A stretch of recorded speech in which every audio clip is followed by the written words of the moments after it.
weeks ago on our Prime Cake episode, I mentioned that Prime had sold itself 1 billion bottles worldwide. So to celebrate that insane milestone, Logan Paul and KSI decided to hold themselves a Willy Wonka-style contest where fans had a chance to win a solid gold bottle of Prime worth $500,000. In the end, a kid in the UK ended up taking home the prize. But you see, the whole thing is just a bit too convenient, especially when you consider everything we know about Logan Paul and his, showmanship, for lack of a better word. Reading all these news headlines, it felt to me like there was something else going on with this story. And oh boy, after doing some heavy calculations, statistical analyses, and embracing my inner legal, I found that this whole contest may have just been primed for scandal from the start.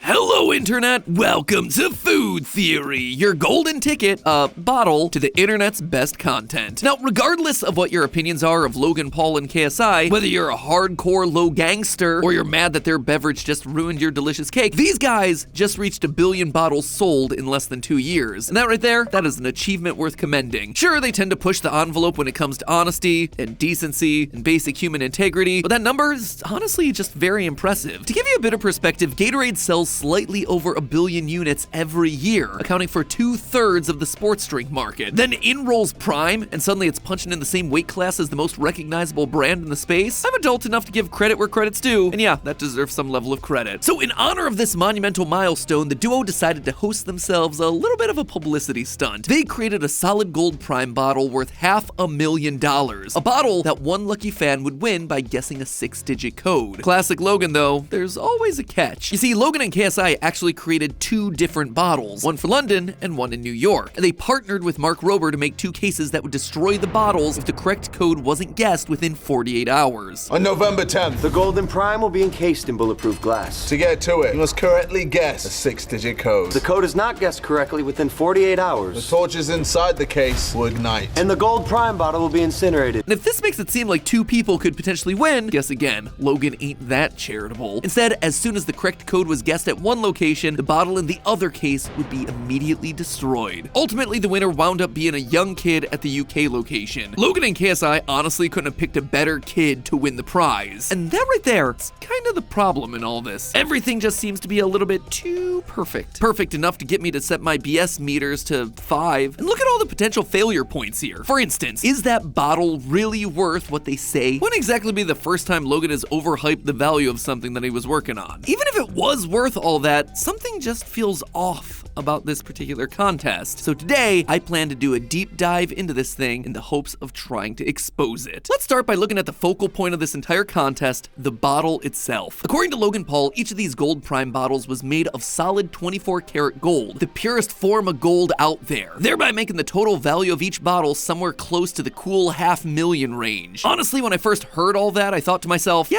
that sounds about right. I mean, gold is, pretty darn expensive. But then I saw this video Logan Paul made as part of the promotion for the contest. In it, Logan goes to one of the many famous New York City pawn shops and tries to sell the thing. One thing though really sets off my warning bells here. Are you mining now, tomorrow? And I see how much comes out. No, because if you melt it, then it won't be Prime anymore. You instantly halved the value during Prime. Wait, so is the gold in the bottle worth $500,000, or is it valued that highly because it's a limited edition Prime product? Call me skeptical, but considering his track record, I hesitate to take him at his word. I don't believe that there is $500,000 worth of gold in that bottle, so I had to see it for myself firsthand. As of the recording of this episode, the price of 24-karat gold is around $64.40 per gram, meaning that $500,000 worth of 24-karat gold, that should be weighing you about 17 pounds of pure gold. It's hard to be sure of the bottle's exact weight just by looking at people handling the bottles themselves on video, and I obviously can't get my hands on it myself, especially not after this video, so how can we know for sure that this thing is actually worth $500,000? Well, we can use a tool that's even more valuable than gold, math. You see, all metals, including pure gold, have themselves a consistent density based all on how much mass it holds per unit volume. This is represented by the formula D equals M over V. Density equals mass divided by volume. Since we can easily look up the density of gold, if we can determine the volume of the gold Prime bottle, then we'll be able to calculate its mass and ultimately find out the bottle's true monetary value. But how can we figure out the volume of the Prime bottle if we don't have it in our possession? Simple, it's Prime. From the wavy exterior to the weird fractal patterns on the bottom, it seems that Logan and KSI have designed their gold Prime bottle to be an exact replica of their normal Prime bottle, except, 24-karat gold. So what is the volume of a prime bottle? Well, your first instinct might be to look at the nutrition facts label and see that it says 500 milliliters proudly on the side. However, it's important to remember that the volumes that you find on the side of your nutrition facts label only account for the volume of the actual liquid in the can. Therefore, to figure out the volume of the entire bottle of prime, we'll have to implement an ancient scientific technique. You see, as the story goes, in the 3rd century BC, Greek mathematician Archimedes was tasked with a mission. He had to find out if a gold crown was actually made of pure gold. Hashtag relatable. Archimedes knew that by dipping the crown in a bath of water, it would cause the water level inside to rise, equal to the volume of the crown. Therefore, knowing the density then, he was able to find out that the crown was in fact not made of pure gold. So we took a page out of his book and calculated the volume of our prime bottle. It wound up being about 550 cubic centimeters. Taking into account the density and value of gold, this bottle of prime then should have itself a value of just over,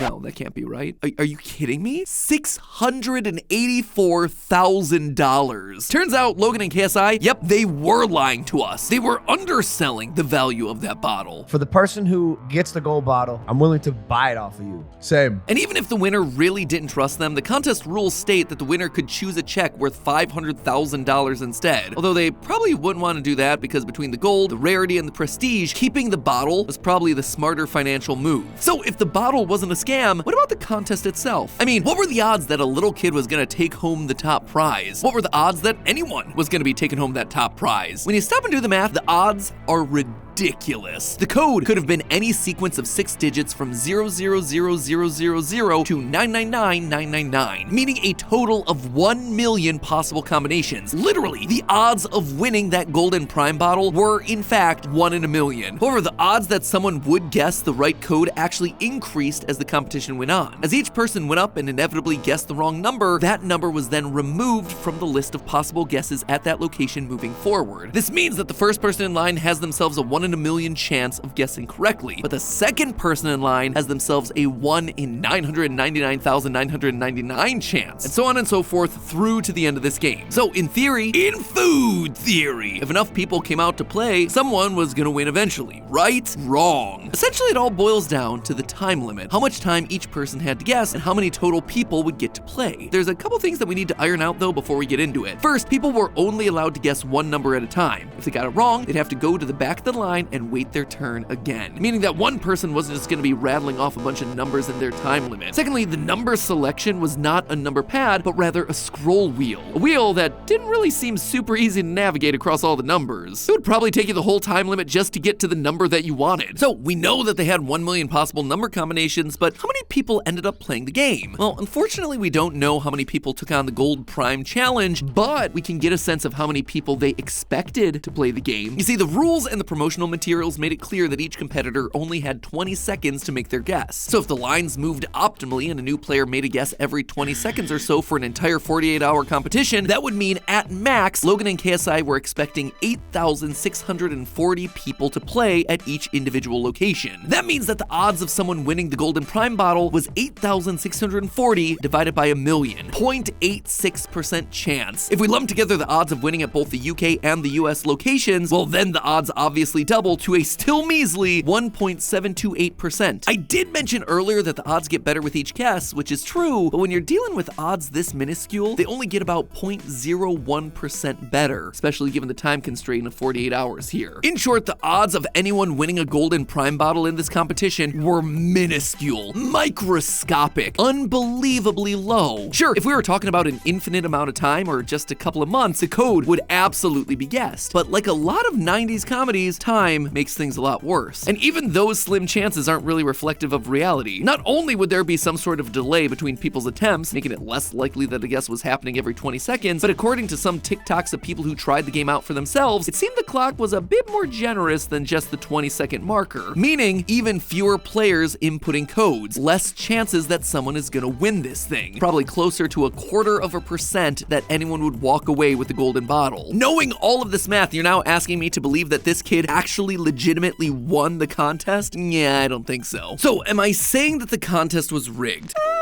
no, not definitively. While the odds were certainly low, around 1.728% that anyone would win, it certainly is in the realm of possibility. After all, the winning number was 954229. See what they did there? It's a prime number. If someone knew Logan's lack of subtlety and started guessing only prime numbers, their chance of guessing correctly would actually skyrocket to 8%. Still very, very low, but much more doable. However, after combing through all these rules and regulations, there was something else that caught my eye. The kid shouldn't have been allowed to play in the first place. Allow me to guide you to section 3 of the official contest rules labeled eligibility. The Prime Gold Bottle Instant Win Game promotion is open only to those who are at least 13 years of age. The rules then go on to say that if someone is older than 13 but younger than 16, they have to be accompanied by an adult. But it's as plain as day. If you ain't 13, you're not playing this game. Now, let's take a look at our lucky prize winner again. For obvious reasons, his identity is currently being kept anonymous, and it should stay that way. That being said, he does look a wee bit young to pass as a 13-year-old. If he was, in fact, under 13, the contest organizers should not have allowed him to play. Now, maybe it was technically his mom's turn who was present there with him, and she just allowed her son to put in the code on her behalf, but still, that would have rendered the guess null and void because of his age. Just the mere fact that this boy was allowed to touch the dial and pick a number, let alone the winning number, seems odd. Not to mention the fact that this underdog story capped off in the most dramatic way possible, with the kid selecting the right number just as time was ticking down to 0. I mean, come on, you can't write this stuff. Except, yeah, you absolutely can write this stuff. And very clearly, they most likely did. Don't get me wrong, there's nothing technically illegal with this whole scenario. And that's the wonderfully gray zone that Logan loves to live in. The rules specifically say that the odds of someone winning will never be less than 1 in a million. And that's true. This also wasn't a random sweepstakes, where everyone needs to have an equal opportunity to win. And that's the kicker. This whole thing has been touted as a contest and not a sweepstakes. Where sweepstakes legally require random chance for any person to win, contests don't because they're subject to skill. Now, guessing a random number with insanely bad odds doesn't really seem all that skillful to me, but hey, it all depends on how they chose to define it. At the end of the day, the bottle was legitimate, and so was the competition. But like everything else, Logan and KSI always carve off the best story for themselves. They're showmen. That's why I was able to predict the outcome of their boxing matches not just once, not just twice, but 3 separate times. Because at the end of the day, they follow a narrative. They follow the narrative that'll get the most people tuned in to watch. The Golden Prime competition here made headlines everywhere, and this little boy guessing against all odds as the time ticked down to 0, it made for a heartwarming story that had these guys coming out ahead, yet again, looking like millionaire playboy philanthropists. Oh, and by the way, if you are still doubtful that this thing was most likely rigged from the very beginning, the whole 48 hours of the gold bottles are gonna be melted away thing, complete lie. They had a secret contingency plan in place, buried in the finest of fine print here, a sort of sudden death scenario that would make it so someone would eventually win a bottle no matter what. The stakes were never real in the first place. So the next time Logan Paul and KSI have yet another contest, all you have to do to win is think like a corny Hollywood writer, a generic marketing executive, or, you know, a con man. But hey, that's just a theory. A food theory. Bon appetit.